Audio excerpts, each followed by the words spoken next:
Yeah, it was really great for me to learn about the innovation that's happening here at Alaska and some of the things like you're talking about with the kiosk and how you're sort of predicting a behavior, right? You saw something. And I think a lot of times when we think of innovation, we think of, like, oh, we heard our customers say all these things, so then we built this. That's not innovation. That's actually reacting to something. Innovation is when you see things that your customers aren't saying.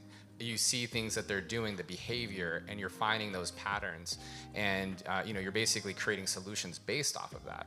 And what's really becomes interesting on this in the AI front is that ability to recognize those patterns faster, sooner. And I'm a really big fan of how all of us individually get to participate in that, right? So, I can see a future of an Alaska experience that's tailored. You were talking about. Custom tailored experiences or personalized experiences, right? So we think about that a lot often in a marketing context, but if I always fly to, Miami, it's easy to think, okay, well, yeah, put more Miami in front of me. But understanding that behavior and this notion of us each independently having our own language models against ourselves becomes really interesting.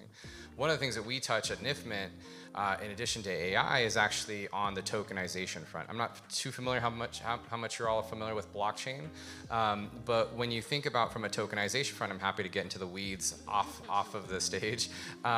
What you're doing is you're essentially wrapping like a layer of code around content or around a content file, which means that you have this ability to really secure information and have it live in an immutable context, as immutable as you might have that infrastructure be.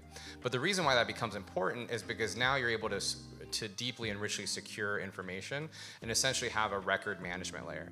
So when you think about AI and you think about this information, whether that be from a corporate level or from a personal level, when you incorporate this notion of tokenization, now you as a consumer actually get to participate in how that information is shared or unshared, which becomes really interesting in a digital identity context.